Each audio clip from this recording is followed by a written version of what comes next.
Welcome everyone to the YIVO Institute for Jewish Research. My name is Eddie Portnoy and I'm the Academic Advisor and Director of Exhibitions here at YIVO.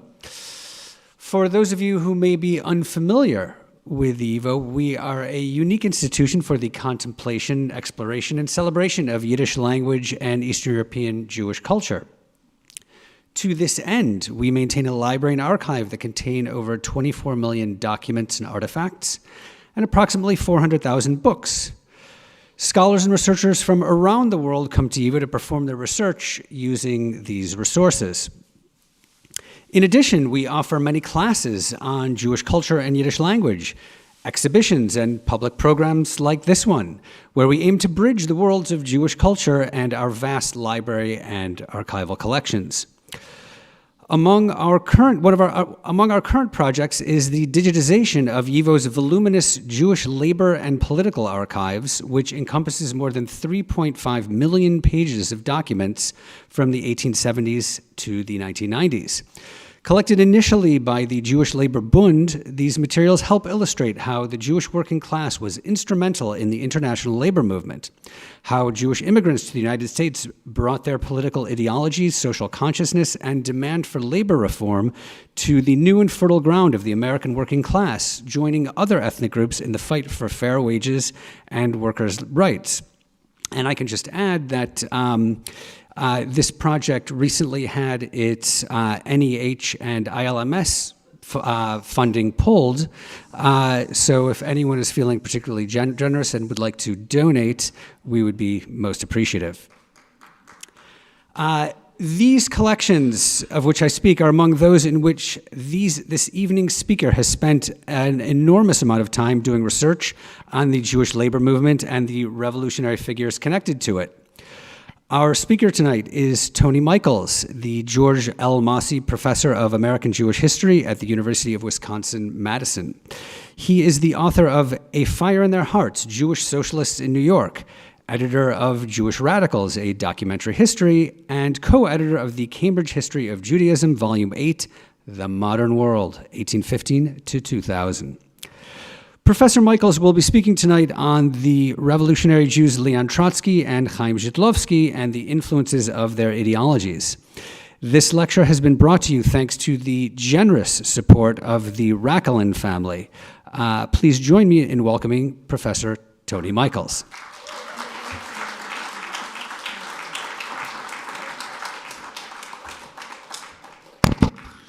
Thank you, Eddie, for your generous introduction.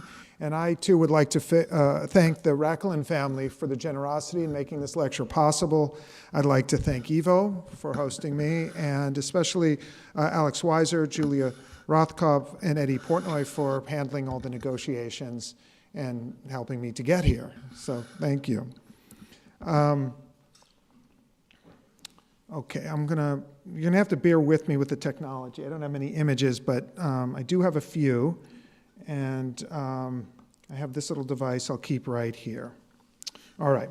During the first decade and a half of the 20th century, roughly between the Russian revolutions of 1905 and 1917, thousands of Jewish revolutionaries migrated to the United States.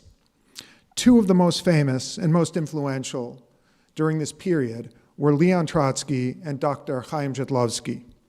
Zhitlowsky came to New York in the fall of 1904 as an emissary of the Party of Socialist Revolutionaries, a party that would be the largest party in Russia in 1917.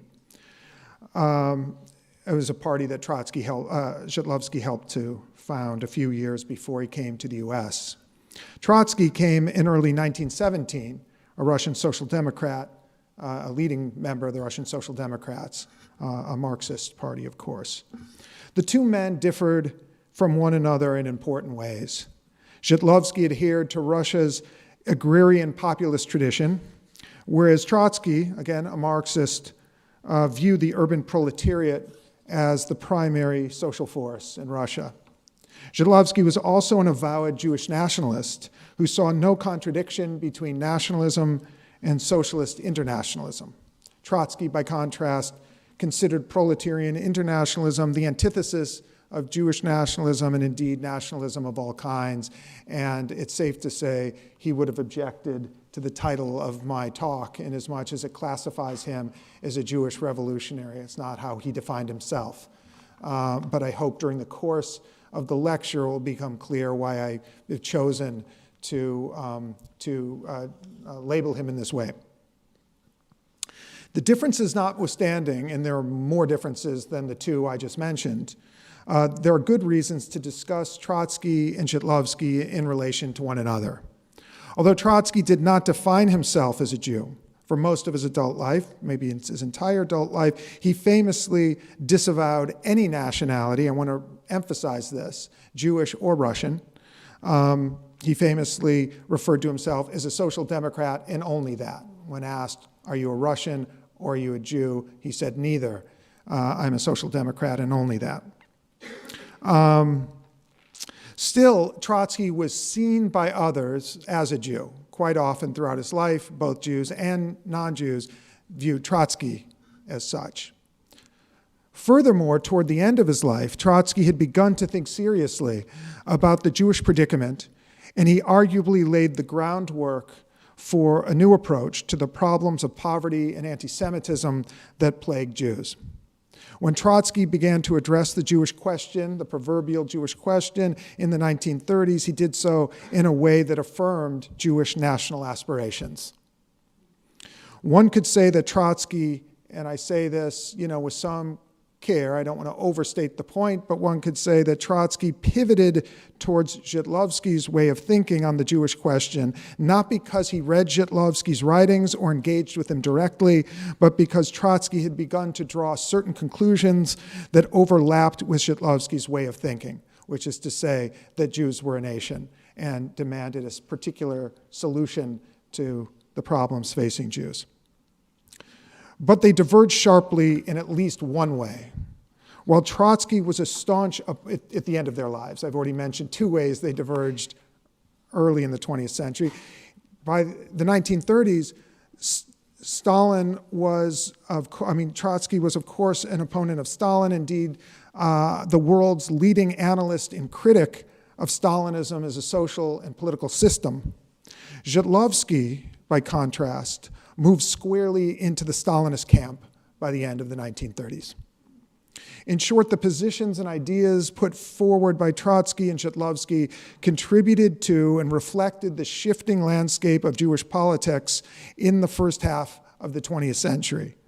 Prior to the 1930s, these two figures occupied opposing poles when it came to issues of socialism and nationalism, but their positions changed in surprising ways with the rise of Nazism.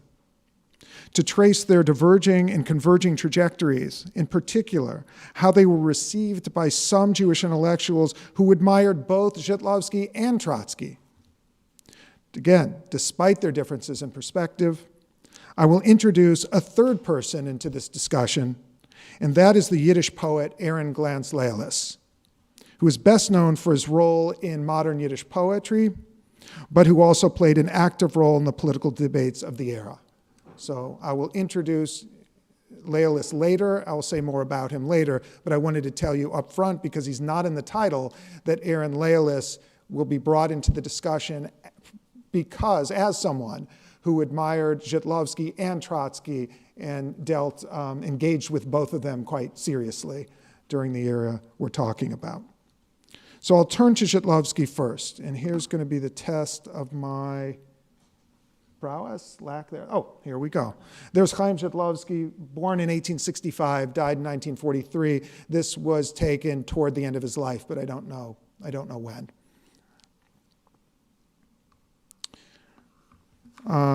Okay, so we turn to Zhitlowsky. Zhitlowsky, as I mentioned, came to New York City in 1904 on a speaking tour on behalf of the Socialist Revolutionary Party.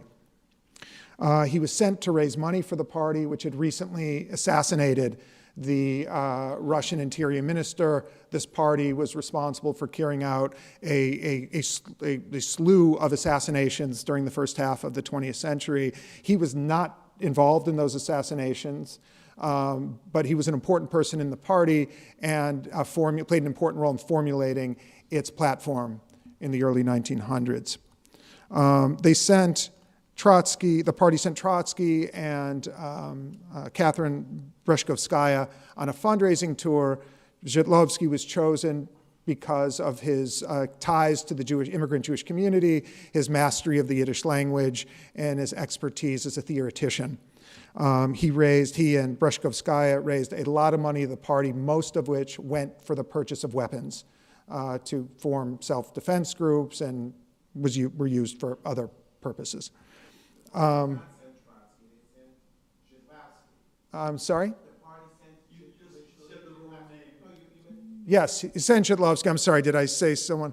I have a feeling there's more confusion like that to come, but I'm going to do my best. Zhitlowsky was one of many emissaries who came to the U.S. during this period between 1905 and 1917, as mentioned, but Zhitlowsky exerted the greatest influence and elicited the greatest excitement in that particular period. He developed an influential theory, which he called progressive Jewish nationalism, based on three main principles. The first was that Jews constituted a viable nation bounded by a common language and culture, the Yiddish language.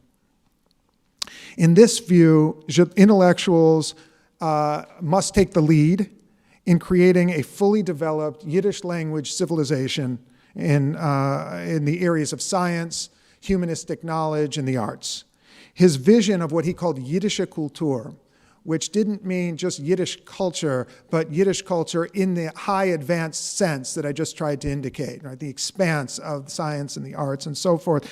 This vision was altogether novel and indeed appeared rather eccentric in the eyes of most of his contemporaries, socialist and not. But it also was highly exciting for reasons I'll mention in a few moments.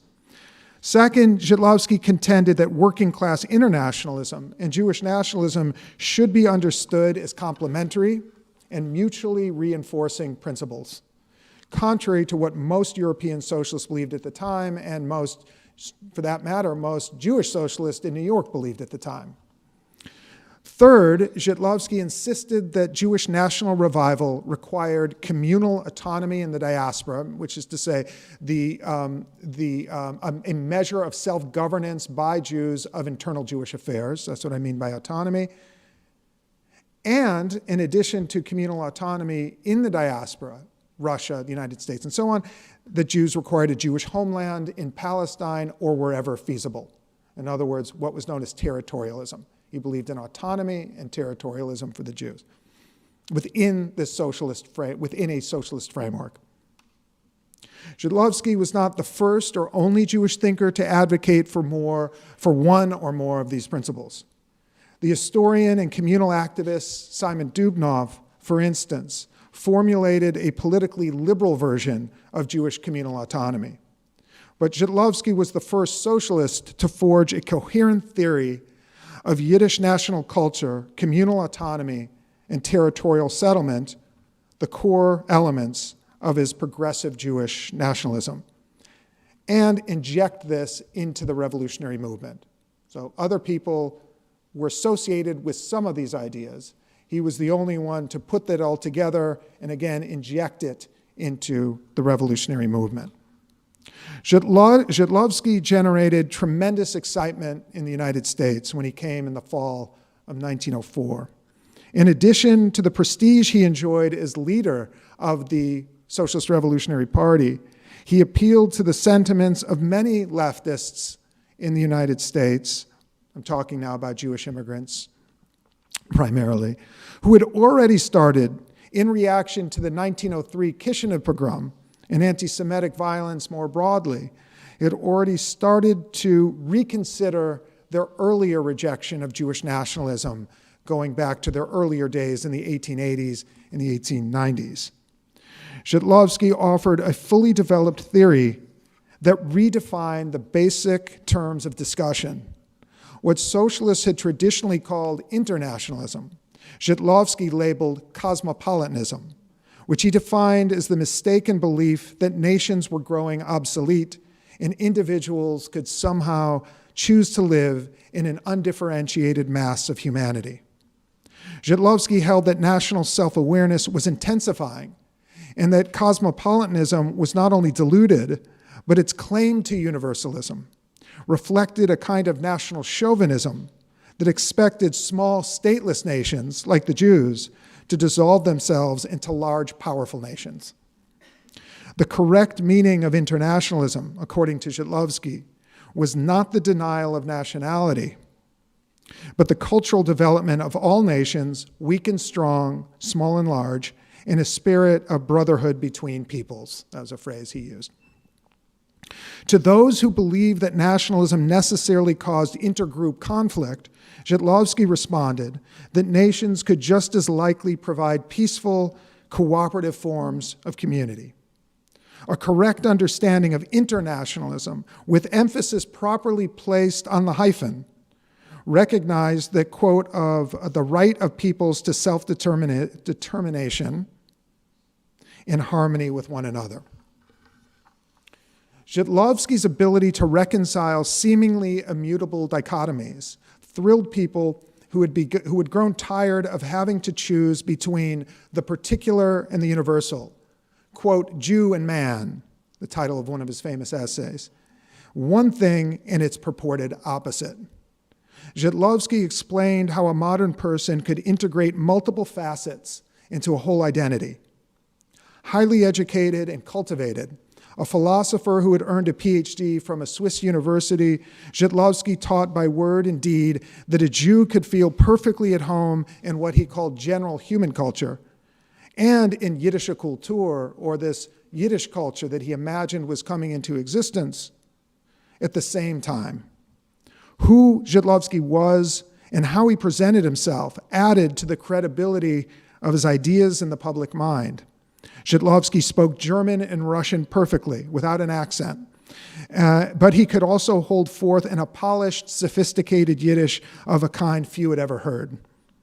One could listen to Zhitlowsky expound on myriad subjects and feel as if transported into the future Yiddish culture that he envisioned.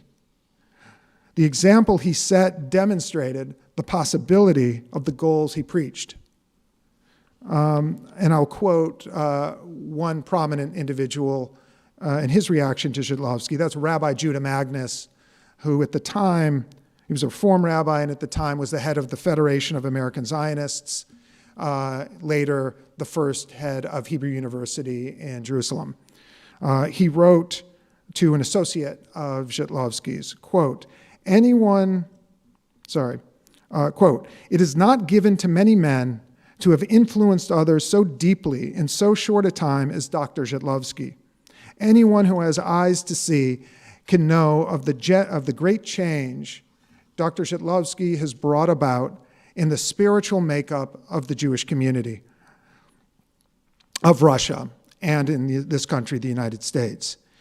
Zhitlowsky's true Jewish heart, his inexorable logic, his artistic and dignified eloquence have carried conviction with them and have given a new Jewish color to the life, especially of our radical Jews, end quote. Another quote about Zhitlowsky's image and impact. This one comes from an anarchist who, while still an anarchist, embraced Zhitlowsky's Jewish nationalism. His name was Israel Kopylov, and he wrote to Zhitlowsky, this is from 1908, the previous quote was from 1906. Kopylov wrote to him simply, you are, you know, the prototype, the personification of our people, end quote. So I give you these quotes to give you a sense of the image of Zhitlowsky in the eyes of his admirers and to give you a sense of the influence he had, not only his ideas, I'm trying to stress here, but his self-presentation. The two can't be separated. The way he presented himself had a bearing on how the ideas were received. It gave him credibility because, just to emphasize this point even more, the fact is he was head of a major Russian party, not a Jewish party. The fact that he had a PhD, the fact that he spoke German and Russian perfectly, again, with no Yiddish accent, and on top of it, could just as easily shift into Yiddish and speak in a highly elevated, sophisticated way that it's safe to say, I would say, no one in New York City had heard until 1904 when they saw Zhitlowsky. He really attracted throngs of people by his ability to, again, fuse together seeming dichotomies. And again, he embodied it as much as he preached it intellectually. Let's shift to Leon Trotsky.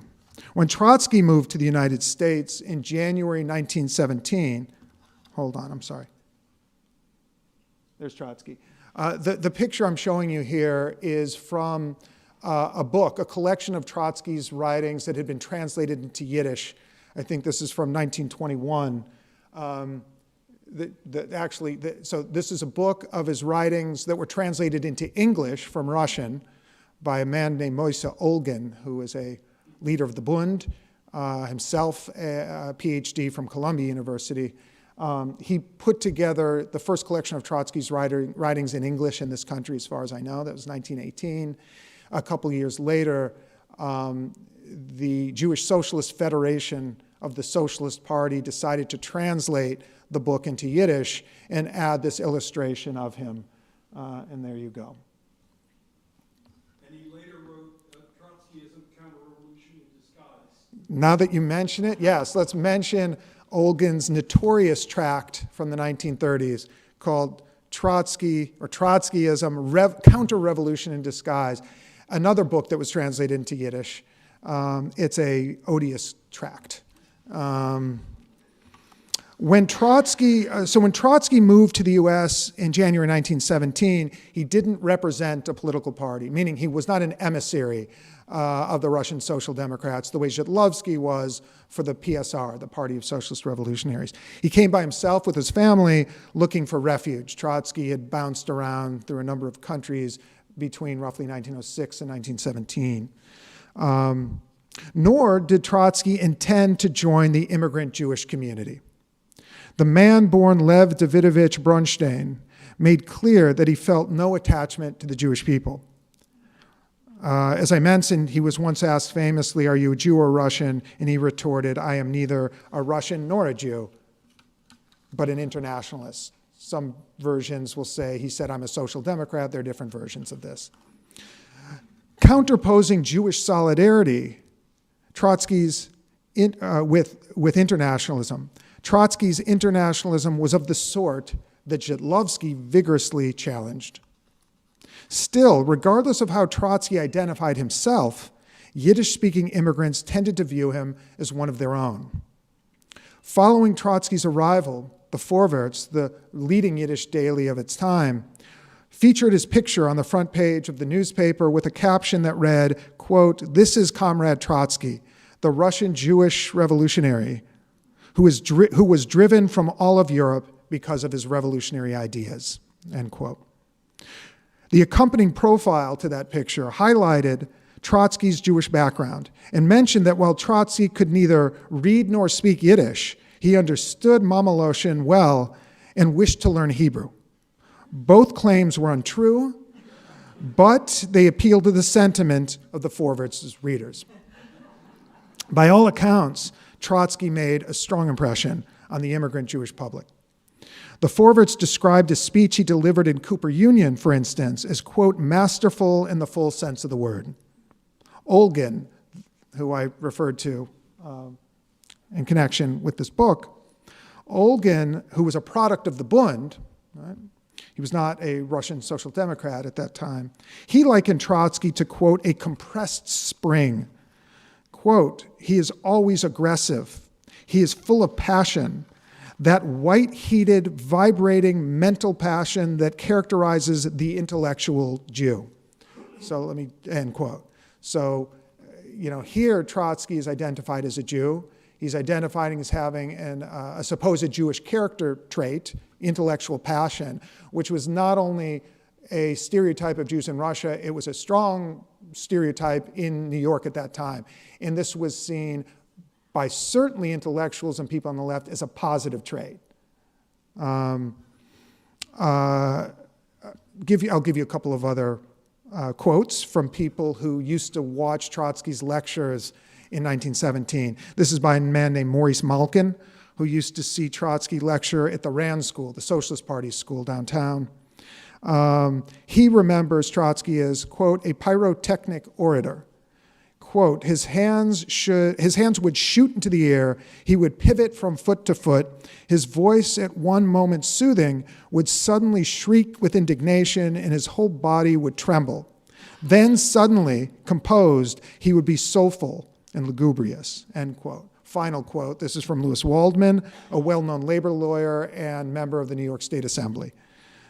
He recollects, quote, Trotsky had an extraordinary sense of the dramatic, which together with an excellent stage presence and rich choice of language and a masterful use of invective combined to give him complete mastery over an audience, end quote. These kinds of recollections, I think we could probably go on for the rest of tonight with recollections reading these recollections in similar word. Notice the difference between what Trotsky was praised for and what Zhitlowsky was praised for. Zhitlowsky was poised. He was dignified. It was always Dr. Zhitlowsky to remind the audiences that you were standing before a scholar. Right? That was what impressed people. Trotsky impressed people by his passion, his excitement, his excitability, his ability to make audiences laugh, to cut someone down to size if he felt they needed to be, and so on. So one is seen as a Jew, Trotsky. The other is seen implicitly as not a Jew. Ironically, he's a Jewish nationalist, but he had the bearing of a well-bred Gentile, right? And this is what impressed people. He represents a new kind of Jew, right? The scholarly, learned figure who's preaching Jewish nationalism in Yiddish, the lowly language of Yiddish. You wouldn't expect that from a Zhitlowsky. You do expect Trotsky's manner from a Jew. Trotsky is behaving, acting, performing, if you use a current academic trendy word. He's performing Jewishness without any effort. This is how a Russian Jew talks. This is how a Russian Jew argues. This is how a Russian... All right. So there's an irony there, as that I'm trying to highlight. A powerful orator, Trotsky also earned recognition as a forceful writer who excelled at compelling, and I'm quoting Olgin again, short, stirring articles comprehensible to the masses. Zhitlowsky didn't write that way. I'll just say as an aside. He wrote long sentences. In fact, someone, a linguist, a Yiddish linguist, once wrote that he is a master of the art of the long sentence. That's not Trotsky. I mean, he could write a long sentence, but this is, I think, what he was famous for. Most of Trotsky's articles appeared in a Russian language newspaper, socialist newspaper called Novy Mir, that he co-edited, by the way, with Nikolai Bukharin, who would later become the editor of Pravda, a major leader of the Bolsheviks. Other articles appeared in the New Yorker Volkszeitung, a German socialist paper, or a very respected newspaper, edited by someone named Ludwig Lohr, who was a German-born Jew. Trotsky also contributed to the Yiddish Vorwärts, whose circulation of 175,000 not only was the largest of all Yiddish newspapers, it was larger than Novy Mir and the New Yorker's Volkszeitung combined, far larger. Which is to say, and he published articles in other Yiddish publications as well. This is to say that, ironically, here's another irony, that through Yiddish, a language Trotsky could not speak or read, he reached the largest number of his readers in the United States. It was through Yiddish that he gained not only most of his Jewish readers, but most of his readers in the US during this time. Trotsky's theory, lest you think that his short sentences conveyed simple or superficial ideas, they did not. Trotsky's theory, and here I'm going to describe quickly his theory of revolution, and I do with some trepidation because I know there's more than one person in this audience who knows Trotsky's writings extremely well, better than I do, and this is no doubt an oversimplification, but I'm going to give it a shot. Trotsky's theory of revolution, this is Trotsky at his most original, at least in New York during this time, his theory of revolution formulated in response to the 1905 revolution, showed him it is most original. Trotsky argued that the Russian bourgeoisie was too weak, too dependent on the monarchy, and insufficiently committed to liberal principles to establish a stable parliamentary government if they were ever able to overthrow the Tsar and establish such a government. Trotsky expected the bourgeoisie to remain weak in the coming years after 1905, but this did not trouble him. Trotsky perceived in this seemingly unfortunate situation an opportunity that would enable the proletariat to emerge as the leading social class during the next revolutionary outbreak that he believed would inevitably come. Trotsky predicted that the proletariat would not stop at the establishment of a democratic parliament, which is what liberals would presumably do, but the proletariat would press forward to the founding of a worker state. In the process of defending political democracy, the proletariat, Trotsky predicted, the proletariat would realize it had no choice but to push toward socialism. Trotsky further contended that the next Russian Revolution would necessarily spark revolutions in Germany and other industrialized countries, the support of which underdeveloped Russia would need for its own survival. Eventually, a united federation of socialist states would coalesce, Trotsky predicted. Without presenting it as such, Trotsky formulated a major revision of Marxist theory. Is that okay to say? Russian Social Democrats, both in its Bolshevik and Menshevik wings, had traditionally believed that Russia would need to pass through a successful bourgeois liberal revolution before a proletarian socialist one could be achieved at some later date. Accordingly, Russian Marxists had traditionally expected socialist revolutions to occur first in the most economically advanced countries. Not so Trotsky. He concluded that Russia's relative underdevelopment could engender an accelerated revolutionary process that would begin in Russia and move westward, culminating in a pan-European socialist order. His analysis was optimistic in the extreme. Trotsky maintained that a proletarian revolution was most likely to occur in the seemingly least likely country on the European continent, and he predicted it would happen soon. Trotsky left the United States shortly after the Tsar's overthrow in March 1917. He was only in New York for 10 weeks. 7 months later, Trotsky led a workers' uprising in St. Petersburg that toppled the provisional government that replaced the Tsar, and replaced the provisional government with the Russian Socialist Federative Soviet Republic, the beginning of what would become the Soviet Union, the core Soviet Republic and what would become the Soviet Union. A civil war ensued, from which the Red Army, which was organized by Trotsky, emerged victorious after 3 years of fighting. Several other newly established Soviet republics fused with the Russian one to create the Soviet Union in 1922. Trotsky's ascent to the heights of power, only Lenin was more powerful than Trotsky. Trotsky's ascent fascinated many observers abroad. That a Jew by parentage, if not affirmation, could reach the heights of power in Russia elicited amazement. Jewish commentators often spoke of Trotsky with great admiration. I'm going to read to you 3 examples to illustrate how Trotsky was perceived in the early revolutionary period by Jewish commentators in this country. The first quote is from a newspaper, a Jewish newspaper in English called The Sentinel. The newspaper praised Trotsky as, quote, a statesman of the very first order and a true Jew. Let that sink in. Trotsky is described by, this is a non-socialist Jewish newspaper. Let me just stress that. And the newspaper's masthead says it is devoted to the interests of the Jews. Describes Trotsky as a true Jew. Let me continue with an editorial. This is also not the opinion of a contributor or a columnist. It is the editorial of the newspaper, represents the newspaper's official opinion. Quote, Trotsky has heartened the cause of democracy by the manly fashion in which he has upheld it face to face with its enemies, and, to the surprise of the German rulers, what was confidently regarded by them as a prologue to peace has turned out to be an ominous handwriting on the wall, a gloomy reminder that the Prussian program cannot be carried out.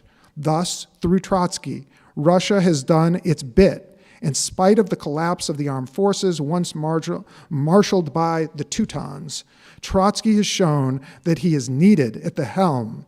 He has kept faith with democracy. In spite of his impulsive remarks disowning his Jewish connections, Trotsky has acted like a true Jew in the most critical situation of the war. A few more Jewish prime ministers like Trotsky would bring Kaiser to Canossa. Second quote. This is from the anarchist newspaper Freie Arbeiter Stimme. It is not a Marxist paper, which is noteworthy here because Trotsky's a Marxist. Here's what the anarchist Freie Arbeiter Stimme writes. He refers to, the headline's called Our Trotsky, Unser Trotsky. I mean, talk about laying claim to the guy. Our Trotsky. Here's what the newspaper said, quote, yes, Lev Trotsky, exclamation mark. He is the man helping as much as a single person can to rebuild the world, to shape the destinies of the nations of the earth. We Jews may feel truly glad and be proud that again, a son of our people, on whose heart the great word justice has been written in fiery characters, has applied all his strength and power toward the triumph of justice. Yes, we may say it, and we may say it openly, and that we are proud of Trotsky because he is a Jew. End quote. Third quote. This is from a writer named A.S. Zaks. He came to the United States a member of the Bund, later became a communist. He depicted Trotsky as not just a Jew, but a mighty protector of the Jews, of the Jewish people, and the redeemer of what he describes as Jewish national honor. I'm going to quote him now. I wish that many radical Jews like Trotsky were heads of government. Our foes would then have gnashed their teeth and foamed with rage, but they would not have dared to touch us, let alone perpetrate massacres and pogroms against us. The Jewish Bolsheviks demonstrate before the entire world that the Jewish people has not yet degenerated, and that this ancient people is still alive and full of vigor. If a people can produce men who can undermine the foundation of the world and strike terror into the hearts of countries and governments, then it is a good omen for itself, a clear sign of its youthfulness, its vitality, and stamina, end quote. The youthfulness and stamina of the Jewish people. That's what he's referring to here. In a similar vein, an English newspaper called The Liberator, a pro-Bolshevik magazine published in New York, published a cartoon that shows Trotsky holding a rifle while he towers over trembling heads of state. The caption dubbed him, quote, the East Side Jew that conquered Europe. I'll show you the image. There he is, the East Side Jew. You can see, let's try this nice little feature here. The East Side Jew that conquered Europe. There's Trotsky. Here are various European leaders. There's General Pilsudski, Clemenceau, and they are terrified because this mighty Jew is conquering Europe, not just to the benefit of the working class, but to the benefit of the Jews as a whole, not benefited. So once again, the irony. Trotsky, who does not stand for Jewish nationalism or act in the name of the Jewish people, is embraced and celebrated by Jews and some non-Jews who worked on this magazine as a Jew and protector of them at their most dire moment. Let me just remind you that these statements were published in and around the Russian Civil War when Jews were being slaughtered wholesale throughout the Ukraine, and pogroms were being carried out beyond in Poland and elsewhere. So that hopefully will give you a sense of the emotional climate in which Trotsky is being depicted as a great Jewish hero.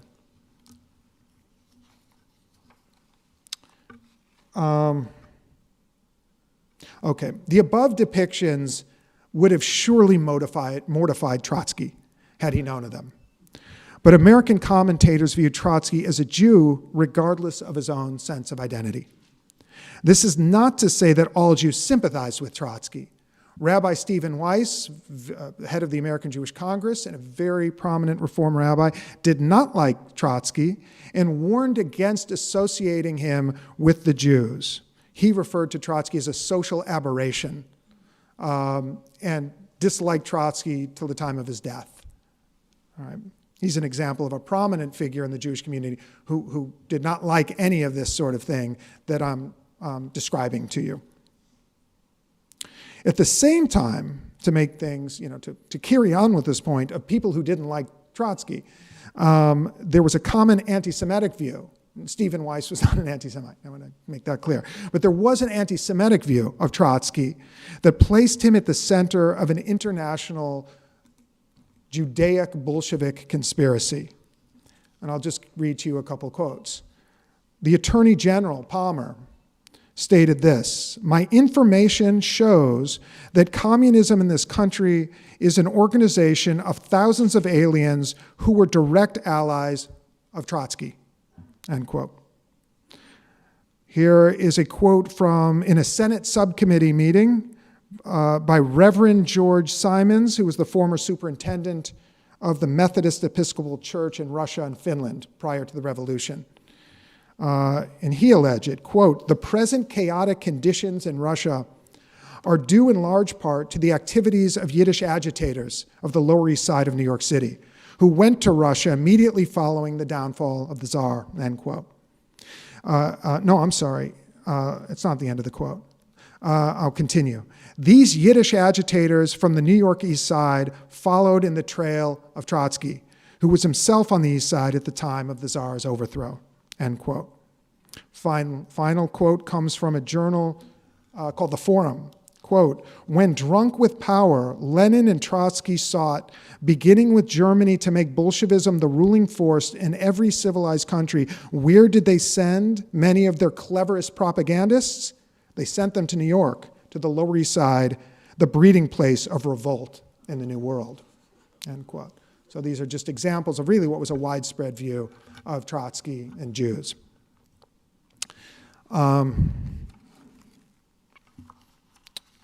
Excuse me. So in short, Trotsky captured the attention of enemies and sympathizers alike. In the minds of admirers, Trotsky represented the glory of the Russian Revolution and its special significance to the Jewish people. To those unwilling to distinguish between a government inclusive of Jews from a government dominated by them, Trotsky posed a threat to Western civilization. Feared or venerated, Trotsky personified the revolution in the eyes of many. Now I'm turning to the third and final figure, who I mentioned at the beginning. This is Aaron Glantz Lealis, the Yiddish poet. There he is. This is a portrait that appeared in a 1954 collection of his writings. No, I take that back. This is not 1940. This is from the 1930s, mid-1930s. I don't know who took the picture, but there it is, as I say, the middle. And I don't know when the picture was taken. I assume the picture was taken not too much earlier than the publication of this book, but I don't know for sure. I don't have time to go into the whole biography of Lealis, nor his importance to the development of Yiddish literature, especially Yiddish poetry. He was, I'll just say, he was a member, a central figure in a group of modernist poets referred to as the Insichisten, the introspectivist poets. They're modernist poets who experimented with things like free verse and in other aspects of poetic form and content. He was very active. He was a central figure in this group. He edited their literary journal. And he's most famous to this extent. Any Yiddish poet's famous in the 21st century. He's most well known as a Yiddish poet. But he participated actively in the political debates of the period as a newspaper columnist for Der Tag, the most intellectual of the Yiddish dailies in its time, and he published in many other magazines and newspapers. So he's an important fixture on the intellectual scene in the 1920s, 1930s, and beyond. Lealis's political outlook was complex. He was an admirer of he was an admirer of Zhitlowsky in many ways. He was a Yiddishist, self-avowed, meaning that he viewed the center of Jewish culture as Yiddish and the survival and development of Yiddish as a supreme end in and of itself. He was also what he described as a 100% territorialist, meaning he believed Jews needed a homeland, a territory somewhere, or in many places. It didn't have to be in one place. One or many places, in Palestine or elsewhere. And at the same time, he professed a strong commitment to internationalism. In contradistinction to what he called official Zionism, Michels argued that the various problems faced by Jews in the diaspora could not be solved by a single nation state in a world dominated by imperialism. Jewish interests and values called for internationalism, Michels said. And I'm going to quote from an article he wrote in 1937, quote, "Less than any other people can we Jews sacrifice the principle of internationalism for the sake of nationalism. Internationalism remains and must remain our highest aspiration, our greatest and most virtuous goal," end quote, end quote. He was not saying this to disavow nationalism. I want to be clear. He is emphasizing both at the same moment as equally important. In fact, well, let's just say equally important. Michels perceived a convergence of socialist internationalism and Jewish nationalism in the seeming unlikely figure of Leon Trotsky. Michels considered Trotsky, quote, "the greatest revolutionary of our time," end quote. He saw him as a man of great integrity, courage, and brilliance. His friend, I'll just say as an aside, Michels' friend and colleague Yankov Gladstein, another very important Yiddish poet, viewed Trotsky in basically identical terms as Michels did. Both Gladstein and Michels held Trotsky in high regard, but they also wished Trotsky would use his prodigious talents to revise Bolshevism in democratic and humane ways. Quote, Michels, I'm quoting Michels, "It must be recognized that freedom, democracy, the right of criticism, minority rights, the sanctity of human life, respect for individual personality, that all of this is as fundamental for the victory of socialism as the nationalization of the means of production," end quote. What Michels, who was very pro, how do I put it? He applauded the October Revolution. This should be important. So we thought the October Revolution, the Bolshevik Revolution, was justified, beyond justified, extremely important, and laid the foundation for a new society and created a model that should be emulated everywhere. I should have said that. This is a criticism, not only of Stalinists, but in gentler form of Trotsky. He doesn't have enough appreciation, he's saying, of the individual, of democratic rights, and so on. I'll continue the quote now. Michels said, what? 37, he wrote this. I mean, he wrote this kind of thing multiple times in the 30s. I'm quoting from 37. What Michels wanted to see from Bolsheviks, not as an alternative to Bolshevism, but from Bolsheviks, he wanted to see what he called a new approach, I'm quoting him, new approach to the ethical foundation of socialism that would be true, honest, libertarian with respect to human life, and alert to human suffering, end quote. I told you he's complicated. We're talking about someone who's pro-Bolshevik and a libertarian, in his own words. He is a Jewish nationalist and a staunch internationalist, right? Like I said, I told you he's a complicated individual. If Trotsky, Michels said, would be willing to humanize Bolshevism and give recognition to Jewish national rights, quote, Trotsky could play a great role in the national liberation of the Jewish proletariat, end quote. In a decade tormented by Stalinism, fascism, and economic depression, Michels invested hope in Trotsky. Michels engaged closely with Trotsky's ideas. The poet translated Trotsky's grand history of the Russian Revolution into Yiddish, and wrote a play about the author Trotsky's struggle for power with Stalin. In his introduction to the drama, which Michels serialized in Freie Arbeiterstimme, the anarchist weekly. And it was also this play about Trotsky and his struggles with Stalin also was reprinted in Warsaw's Literarische Blätter, a prestigious literary weekly. So it was read on both sides of the Atlantic, is my point. Loyalists speculated about Trotsky's Jewish identity. Loyalists knew that Trotsky was, and I'm quoting him, not at all consciously Jewish, end quote. But Loyalists also felt sure that the play's hero had contemplated his Jewish background at some point in his life.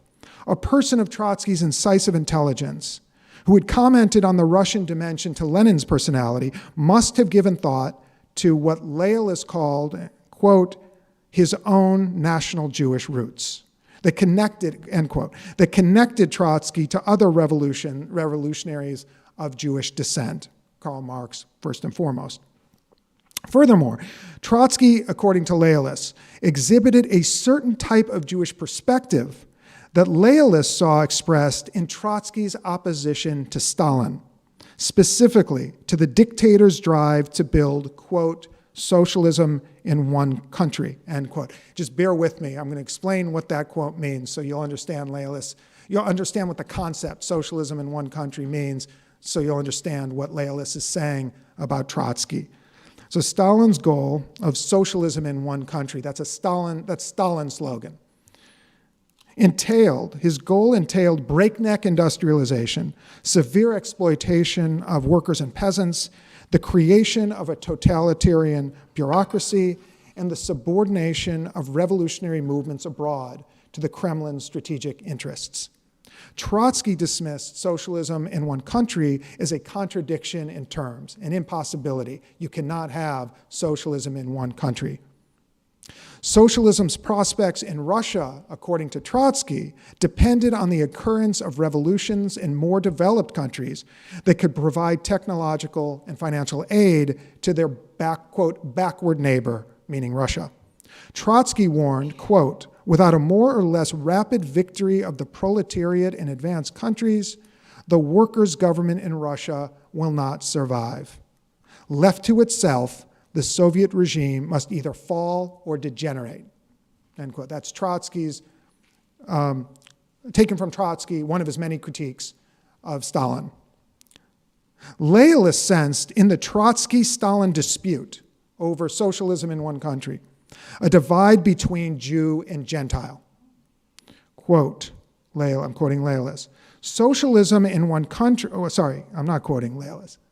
Socialism in one country represented to Loyalists a kind of Russian national chauvinism, while Trotsky's internationalism exhibited a diasporic consciousness embedded in Jewish historical experience.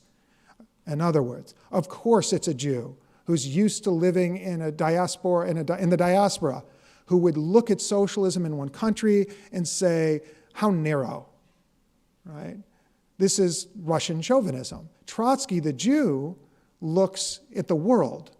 He looks to the solution, he looks to revolution as an international process. So here's what he writes, Loyalist writes, quote, I cannot accept that it is only accidental, he wrote in the Freie Arbeiterstimme, the anarchist paper, I cannot accept that it is only accidental that in the aforementioned conflict over socialism in one country, it is a Jew who does not want to restrict himself to state or national borders, end quote. Loyalists thus drew a direct connection between Trotsky's Jewish background and his internationalist outlook. Of course, anti-Semites would say the same thing, but invert it, give it a negative valence. Okay. For most of his adult life, Trotsky showed little interest in the Jewish people, but Loyalists detected changes of late. In an article published in the Yiddish journal Yiddish, Loyalists cited a 1932 letter that Trotsky published in a Yiddish newspaper, in which Trotsky predicted that Jews would play a particularly important role in the revolutionary movement in the United States. Trotsky said, quote, historical conditions have made the Jewish workers susceptible to the ideas of scientific communism. The first condition the first condition Loyalists mentioned was, quote, Jewish disbursement. The diasporic character of the Jewish people was reason enough to expect Marxist internationalist ideas to exert, and again I'm quoting Trotsky, to exert a big influence among the Jewish proletarians of the United States, end quote. The second condition that Trotsky mentioned was the socioeconomic marginality of Jewish workers. That is, their concentration in secondary and declining sectors of the capitalist economies in various countries. That's a very important observation, and I'm going to get back to it soon to explain what's so important about Trotsky's perception that Jews exist in the margins of capitalist economies. Trotsky observed that Jews, and I'm quoting him here, Jews are the weak link of the proletariat, end quote. He referred to Jewish workers, furthermore, as the, and I'm quoting, the most oppressed and disenfranchised part of the proletariat in Poland, in the Baltic regions, in France, and evidently also in Palestine, end quote. I will not be mentioning the last part. Why is he mentioning Palestine? We'll have to save that for later. But again, I wanted you to hear the full quote. Trotsky's comments were noteworthy to loyalists because they demonstrated that the man who once disavowed any national identity had begun to think about Jews in terms of what loyalists called their own character, their own structure, and their own inclinations, end quote, rather than submerge the Jews into an undifferentiated mass. Trotsky viewed Jews as the most oppressed and disenfranchised part of the proletariat and inferred that their abnormal position and geographic dispersion predisposed them toward internationalism. Trotsky re-emphasized this point in 1934, lest you think this was an offhanded remark. He re-emphasized this point in 1934, 2 years later from the previous quote that I read to you, when he told an interviewer that, quote, the foreign-born Jewish worker in the United States will play, in some respects, a decisive role in the American proletarian revolution, end quote. Trotsky did not elaborate on his prediction. One wonders what Trotsky meant by decisive. But it marked the second time that Trotsky mentioned publicly the special role he expected Jewish workers to play. Loyalists noticed that Trotsky, having grown cognizant of Jewish socioeconomic marginality, distinguished himself from the Bund, the Jewish Workers' Party that staked its very existence in Poland on the structural integration of Jewish workers into that country's economy. They were saying two different things about Jewish workers. The Bund was saying Jewish workers are being incorporated into the economy in a healthy manner, or would be soon enough. Trotsky says they are the weak link of the proletariat that exists on the margins. Furthermore, unlike the Bund, Trotsky had come to appreciate the value of a territorial solution to the Jewish plight. While Trotsky never wavered in his conviction that only revolution on a global scale could solve the problems of anti-Semitism and poverty that afflicted Jews, he nonetheless validated the settlement of Jews on a common territory. A year after Hitler's rise to power, an interviewer asked Trotsky to state, quote, his attitude about Palestine as a possible Jewish homeland and about a land for the Jews generally, end quote.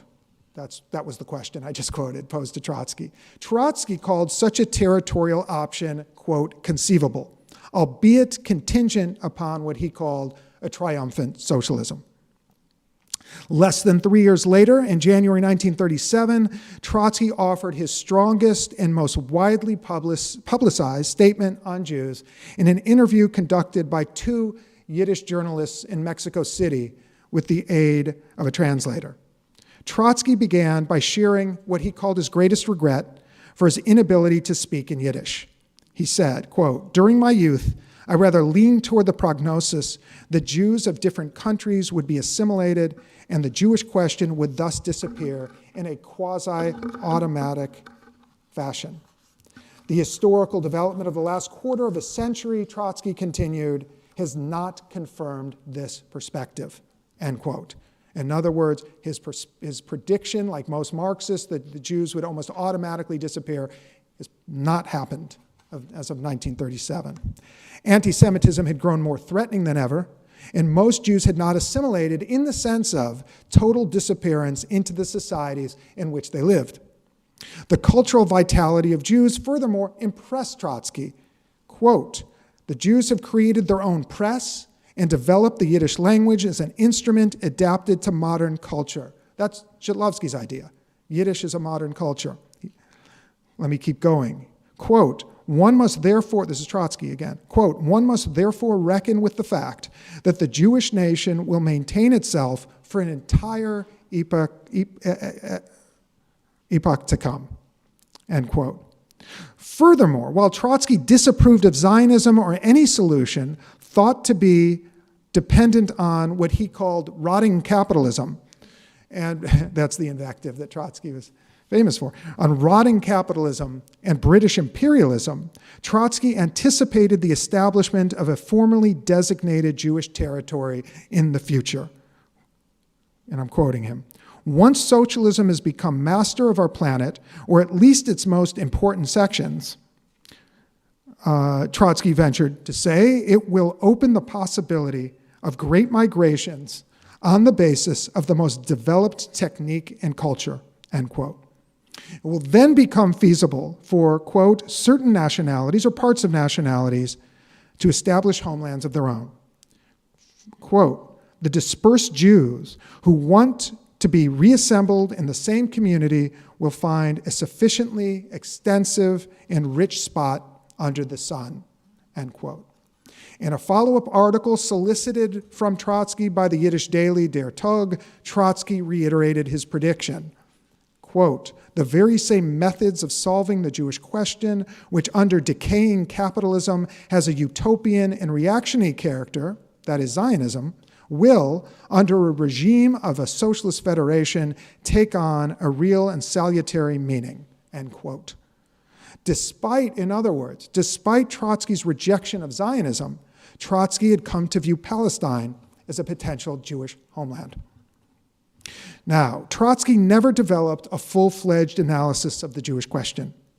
In the final years of his life, he focused his energies on building a new league of revolutionary parties, known as the Fourth International, defending the Bolshevik legacy against the Soviet state, and other matters. This fact has led some historians to minimize the significance of Trotsky's thoughts about Jews. It is undeniable, I'll repeat this, that his remarks were brief and episodic, but it would be a mistake to disregard them as trivial. Their import becomes apparent when viewed in the light of Marxist history.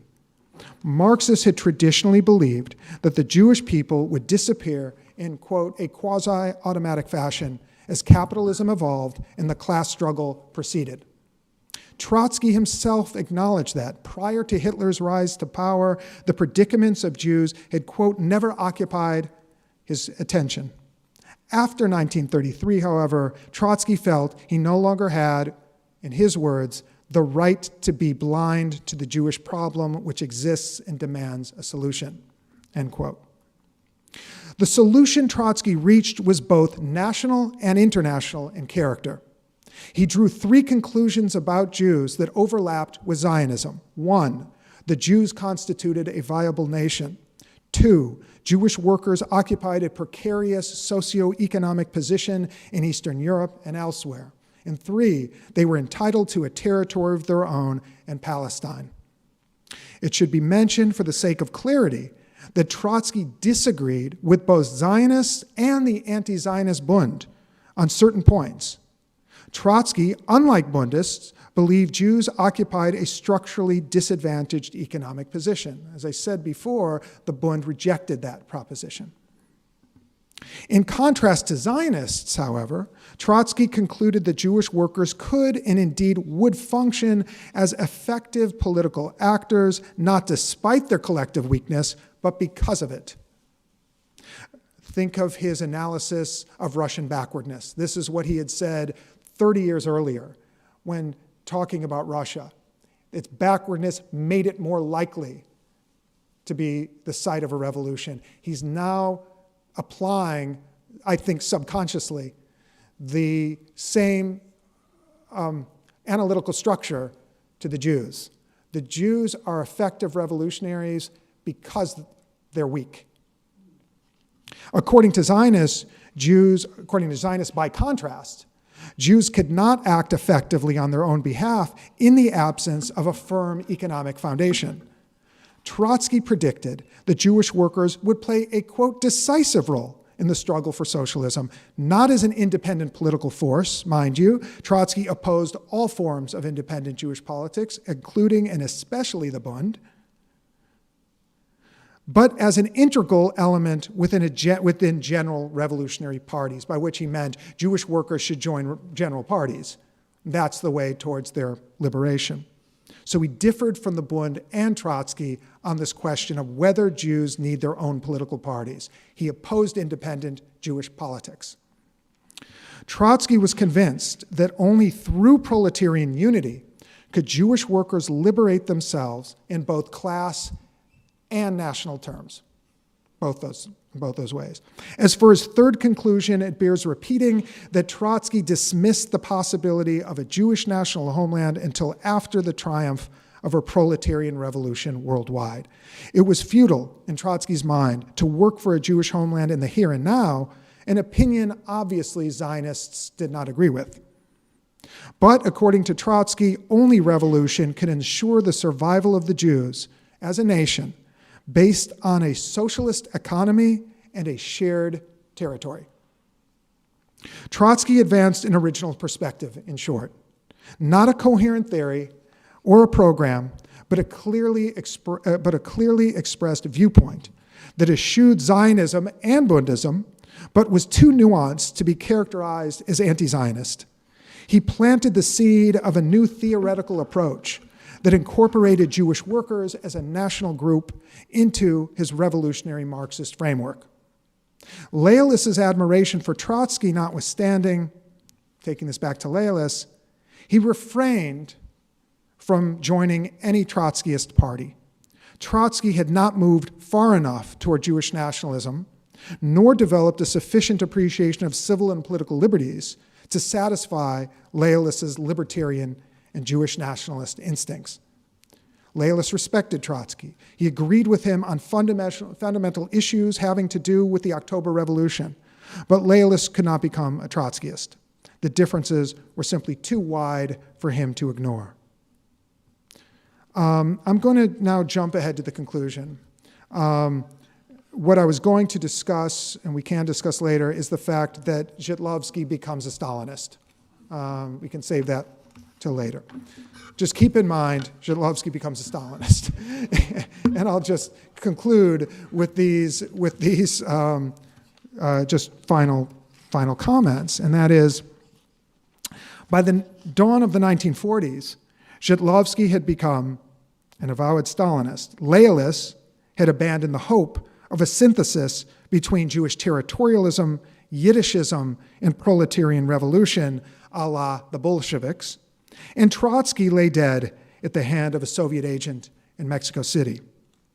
With Stalin securely in power and the war in Europe raging, the range of conceivable options for Jews had dramatically narrowed, leaving Soviet-style communism, American democracy, and Jewish statehood in Palestine as the remaining options. Thank you.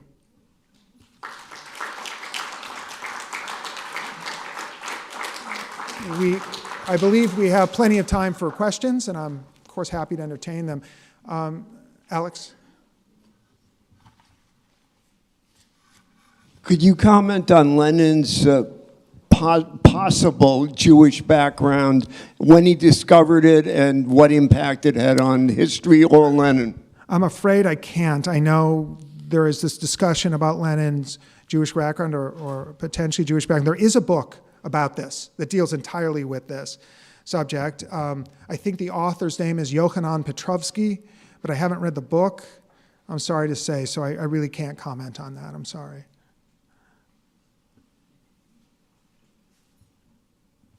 Thank you so much for this stimulating intellectual experience. It seems from the way you presented that Trotsky perhaps benefited from the projection of Jews, upon him as someone that can save the Jews, and and that he must have absorbed it from the way you present it, and therefore he you could see the progression of his ideas. What you left us with this with this enigma. How did Zhitlowsky, what made him become go the other way in a sense and become a Stalinist and give up his original ideals? It is an enigma. How does Stalin, how does Zhitlowsky, who's really, for years, a staunch critic of the Bolsheviks. His view, so Zhitlowsky's view of the Bolsheviks is that Bolshevism was inherently amoral. And he wrote a lot about this. He thought Bolshevism had departed from what he viewed as a strong moral tradition in socialism. And once in power, as he put it, turn man into the cog of a machine. That was Zhitlowsky's view going into the 1930s. And then he comes out of the 1930s an open, not a covert Stalinist, but an open Stalinist. Why? Quickly, there are several factors. One was the People's Front. He believed that the People's Front, meaning that the communists were reaching out to progressive or so-called progressive and liberal elements, moderating their goals, becoming less sectarian, and that showed that the communists were leaving behind their worst tendencies. Second, as part of the People's Front, the communists embraced Yiddish culture quite actively, and in fact were the leading force behind a worldwide Yiddish cultural conference in Paris. To Zhitlowsky, this was a major significance. This is what he wanted his whole adult life, was a unification of Yiddish cultural activists and writers. 1937. I think that plays a really big role. Third, and this is in Zhitlowsky's words, they're confronted with Hitler. And there's only one way, according to Zhitlowsky, to confront Hitler, and that is by supporting Stalin. Finally, there's one more thing, and that was that he believed Birobidzhan, which Trotsky called a bureaucratic farce. The Birobidzhan was a model, as he put it, Zhitlowsky put it, a model for all countries with a large Jewish population. They should give a territory for Jews. Remember, Zhitlowsky's a territorialist. So he views Stalin as acting on the territorial principle. So Zhitlowsky didn't say there are great things happening in Birobidzhan. If he did, it was fairly muted. What he said is, it exists, it's an example for all to follow, and it's a potential for us to take advantage of. These are some of the reasons why he embraces Stalinism. We have one question online about precisely this topic, which asks if this was prior to Operation Barbarossa or a result of it, this move to Stalinism. No, I think it's prior to that. Yeah, it's prior to that. 1936, way before Operation Barbarossa. Before. How did political parties exist and work in Tsarist Russia? I'm sorry, I didn't hear the question. In Tsarist Russia, it was a monarchy. Like, how did political parties exist and work? They were illegal. These were illegal parties, which is, you could say, why Zhitlowsky was in Switzerland. Your options in this period were you either leave the country or go to jail. Pretty soon you're probably going to be arrested, and many of the revolutionaries moved abroad, including to the United States, but there's Switzerland, Germany, England, France. So parties had to operate.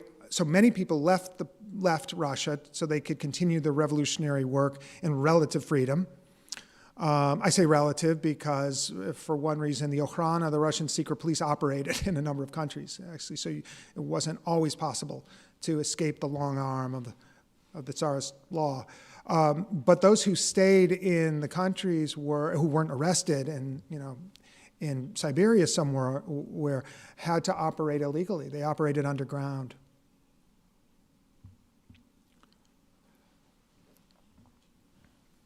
Was Zhitlowsky unique in his support for Stalin over Trotsky? Like, where was the American Jewish socialist movement more broadly, like in the 30s?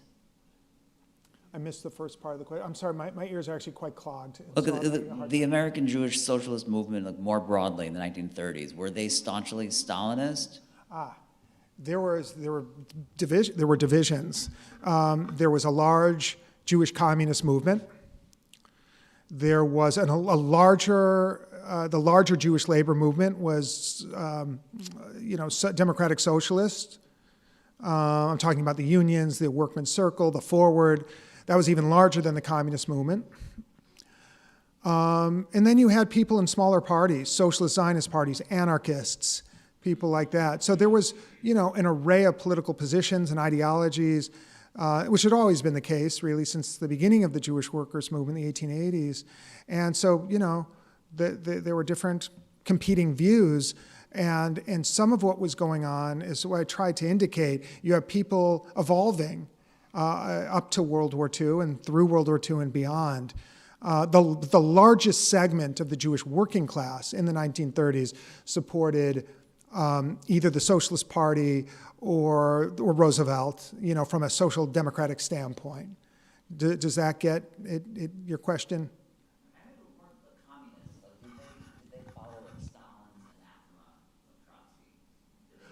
Did the Jewish communists accept the vilification of Trotsky? Yes. Enthusiastically, and it's kind of ugly. I mean, it is ugly. If you read the Yiddish communist newspaper, the Morgenfreiheit, what they say about Trotsky over and over, day after day. Long enough, sometimes regretted it. No, Trotsky is called a fascist every day. They say he's a Nazi collaborator. That's the allegation, that he's collaborating with the Nazis. This is, you can read articles in the 40s when Trotsky's dead. And, there are articles saying we should have the Moscow trial, our own Moscow trials, so we could execute all the traitors, not just the Trotskyists, all the alleged traitors, I'm sorry. That's what communists are saying in the 30s and 40s when it comes to Trotsky and other dissidents. So yes, this permeates the atmosphere of the Jewish communist movement. It's not something that many people wanted to remember later if they were still alive. Some regretted it. Some just pretended like they never participated or engaged in any of this.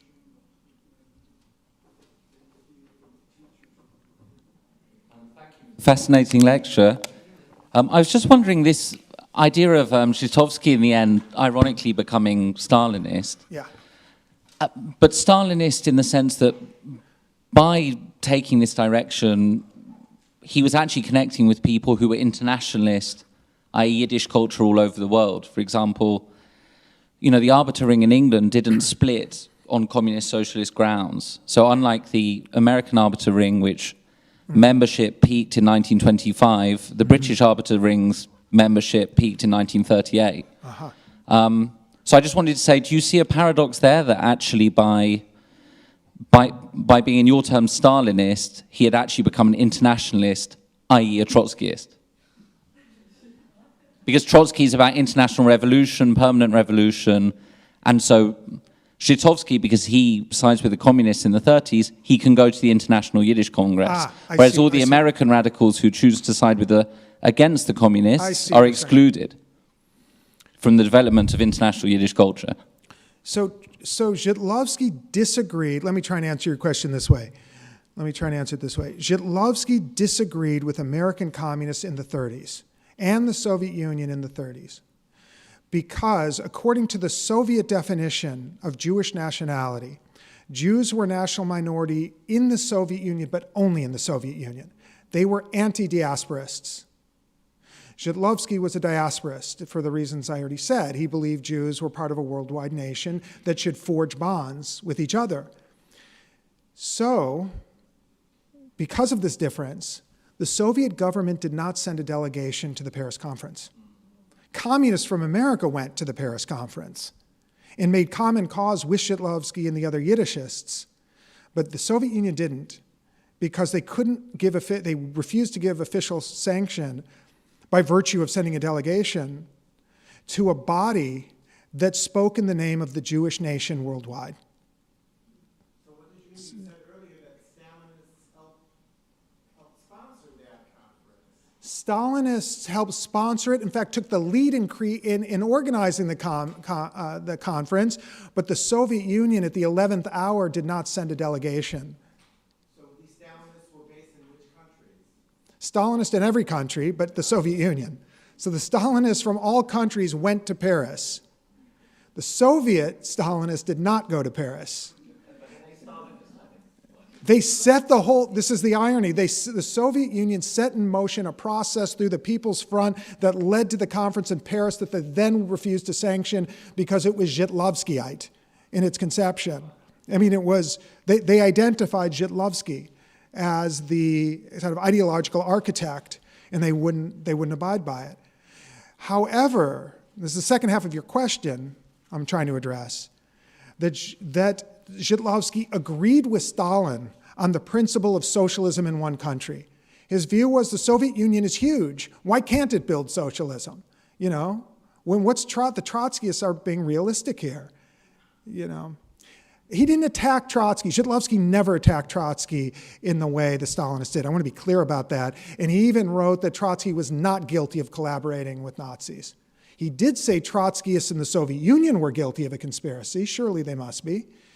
And so, you know, there is some difference. So Zhitlowsky is not a communist. He is a Stalinist in the ways I'm trying to define. He believed in socialism in one country. He opposed the idea of a political revolution to overthrow the Stalinist regime. He described all dissidents blanketly as enemies of the Soviet state. And he said that the Soviet Union is a dictatorship. That's not the communist vocabulary. The communists would never say that. He said that, but he said not to worry because there would be a natural evolutionary process to democracy. But if you try to promote democracy, if there's a Trotskyist left opposition trying to overthrow the Stalinist bureaucracy, then you're going to get Nazism in the Soviet Union. That's what he said. Trotskyism, in other words, leads to Nazism, or any attempt to democratize the Soviet Union. These are the ways that he's a Stalinist. If it sounds strange, it is strange. He's saying, I disagree with Bolshevism on every principle. And then he's saying at the same time, but Stalin is actually a really good leader. Okay, next question. No, please.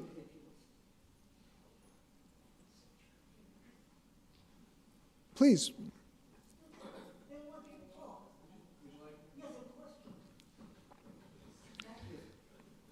Thanks. I have a question, which is Trotsky's writings on the Jewish question in the 1930s. Trotsky, yeah. Did those attract any attention from his followers in the other parties of the Fourth International during his lifetime or afterwards? Okay, I'm glad you asked that question. How did Trotsky's followers in one or another political party in the 1930s or 1940s react to the writings that I was quoting from? From what I can tell, the Trotskyist newspapers and magazines paid little, if any, attention to those writings in the 30s. So they seem to just ignore them. This changed in the 40s when some of these writings and interviews and so forth started to appear in English translation in various Trotskyist periodicals. Okay, how were they then interpreted? Sometimes they were interpreted through what I'd call a narrow anti-Zionist lens, which is to say, they looked at Trotsky's negative comments about Zionism and took it to mean this is the authentic position of Trotsky or Trotskyism. Other times, they saw that Trotsky himself was starting to shift, but realized there is not a theory there. There's just the beginning of a theory. And so there were efforts by Trotskyists in the 40s to come up with an interpretation of the Jewish question to meet the challenges of the moment, which is to say the Holocaust or the refugee problem caused by the Holocaust, the question of whether or not Jews should have the right to immigrate to Palestine. That's one question. Whether or not they had national rights in Palestine, that's a second question. And the third question, I'm parsing it this way for clarity. And the third question growing out of the second is if Jews have some kind of national rights in Palestine, does that right include the right to statehood? So there was a whole discussion that emerges in the 40s, sometimes referring to Trotsky's writings, other times not referring to Trotsky's writings, saying that either, depending on where you wind up in 48, either Jews do have national rights, Jewish statehood isn't ideal, but it's the only option right now, that Jews need a state in the moment, or an opposing view that says, no, Jews should not, they have no right to go to Palestine. The right of Jews to go to Palestine infringes necessarily on Arab rights, and that the correct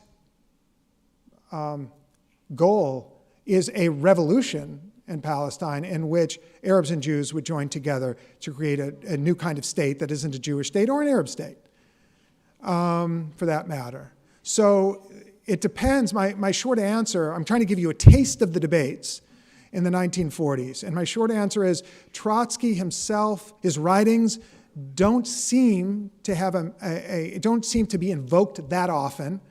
They're sometimes evoked in ways that justify opposing positions. And finally, when it comes to concrete and expansive analysis of the situation of Jews in post-war Europe and the situation in Palestine, there are at times radically different conclusions, even when they're drawn from the same principles. Yes. Oh. Then delve into this, which we could talk about for a lot longer. I want to say that we have a reception outside, so for those in person, it might be good to take this conversation over a glass of wine, and to thank once again Professor Tony Michels for joining us. Thank you. Thank you.